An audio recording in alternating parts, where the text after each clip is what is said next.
Consider yourself lucky because you are about to learn our simple, effective 8-step process on how to write a novel. So, here we go. Step 1. Establish a cool setting. If your novel setting is bland, ordinary, or undeveloped, your readers will get bored and not remember where the story took place at all. The story setting is a little like a car's paint job. A good paint job can make even a lame car look cool, while a bad paint job can make even a cool car look lame. Because people judge based on looks and wrappings, a vivid setting is essential. Now, bear in mind that the setting does not need to be made up. It simply needs to be interesting and to work with the novel's tone and plot. Extra points if the setting helps generate tension. Step 2. Flesh out a compelling protagonist who wants something and pursues it for most of the story. Protagonists without a quest, even if the quest is entirely internal, are like cars that don't move. Cool to look at, potentially, but if they never shift into drive, they might as well not be a car. Wants and desires generate action, make way for character clashes, and give readers a sense of motion and development. Obviously, a novel's protagonist is one of the more complex areas of the process and can get highly involved. To keep things simple, we are sticking to the essentials. Bottom line, give a protagonist something they want, and oftentimes the rest will follow. Extra points if the protagonist needs something completely different, but either doesn't know it or is avoiding it. Double bonus if his or her want clashes with his or her needs. Step 3. Cast a worthy antagonist. This does not need to be a person. It can be weather, an animal, an alien, a town, the protagonist himself or herself, a debilitating memory, an addiction, etc. The bottom line is that the antagonist needs to oppose the protagonist on a fundamental level and keep him or her from achieving his or her wants and desires. However, be careful not to have an antagonist who stands opposed just to stand opposed. Lots of new writers do this. They drop a really evil bad guy with no motivation and no reason to do the bad things he or she does. The antagonist needs an understandable reason to oppose the protagonist. Often known as villains, antagonists infuse the story with difficulty, tension, and conflict, which exist at the core of a compelling story. Step 4. Visualize a character arc. If the protagonist does not experience fundamental change, readers will not be fully satisfied. This is often the hardest part about writing a satisfying novel, but is easy to express. Here's a simple example. Your protagonist is a talentless weakling at the start of the novel, but by the end, he is a strong master swordsman. Optimally, this element of change and growth needs to be internal. For instance, a compulsive liar at the start of the story could, by the end, have learned integrity to such a degree that he or she refuses to lie even to save his or her life. This sort of character growth and change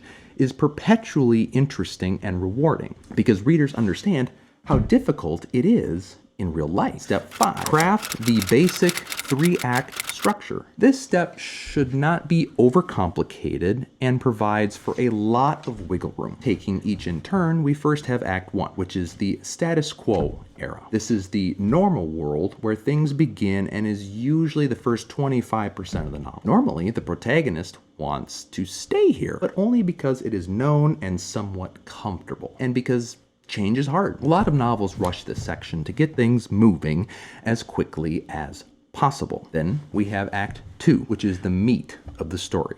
It spans the middle half of the novel from 25 to 75%. This is where the protagonist is out of his or her comfort zone, runs into progressive complications, and fights to achieve his or her goals. Finally, we have Act 3, which is the last 25% of the novel and where everything comes to a head. It is where the rubber meets the road, where the story's most climactic events occur. This is typically where the protagonist goes toe-to-toe with the antagonist and defeats him or her. At the end of the day, Act 3 should present a challenge that the protagonist could not have overcome without the growth he or she experienced in Act 2. This reveals the character arc that we previously visualized. Step 6. Nail down the major plot points. There are many schools of thought on what the major plot points are. You would be hard-pressed, however, to find anyone who disagrees that the inciting incident, midpoint, All is lost, and final battle plot points are minor in nature. These 4 plot points,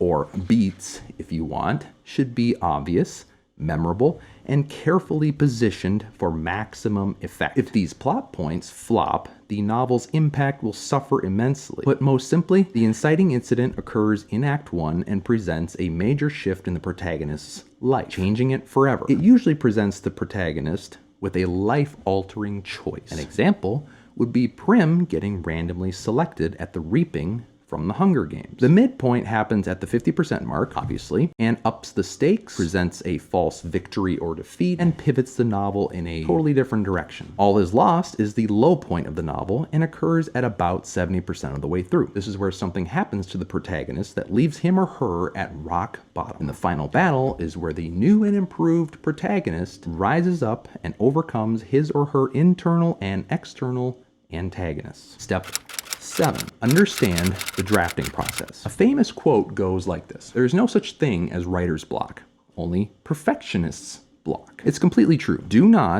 I repeat, do not attempt to write a flawless novel on the first try. You will only frustrate yourself, fail, and focus on ways to distract yourself from finishing the novel at all. Make peace with the fact that your first draft is going to be pretty awful, but take heart in the fact that only your eyes will see it and that it is only the starting block. Moreover, it will be a sign that the novel does, in fact, have a shot at success, because the first draft of most novels never gets finished. So if you finish the first draft, no matter how bad it is, you can officially count yourself among the precious few who have done so. Also, keep in mind that the first draft is like taking an exam for the first time. Your score isn't going to be great, but lucky for you, you get to take the exam as many times as you want and improve your score each time. This leads into the final step. But first, if you have questions, leave them in the comments and I will be sure to address them in detail. Also, make sure to subscribe for future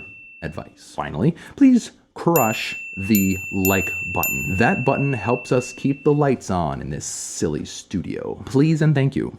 Now, step 8. Know when to end step 7. As I just mentioned, you can retake the drafting exam as many times as you want, but you must be very careful to set a reasonable limit. If you don't, and your inner perfectionist kicks in, you will never, ever leave step 7. And this would be sad indeed. Your novel needs to see the light of day and get into the hands of readers. So don't revise it forever. You need to know when to call it good enough. I would recommend sending it to beta readers around draft 3 or 4, but opinions are going to differ on this point. Many authors spend their entire lives revising novels and never letting them fly. They do this for a variety of reasons, but the most common reason is fear. Fear of readers finding errors, fear of bad reviews, fear of family members laughing at them, fear of not having a novel to revise anymore. The list goes on and on. Before you ever decide to write your novel, you must address this issue. Face these impending fears from the start and focus on a simple goal, such as getting a single 5-star review on Amazon. It doesn't need to be much. In fact, it should be small, simple, and attainable. Plus, the simpler the goal, the clearer it will be and the easier time you will have keeping it in your sights. Extra points if you get a 5-star review from someone who is not your mother. In conclusion, I hope this was helpful. We are digging up new information all the time on these subjects and will keep you updated.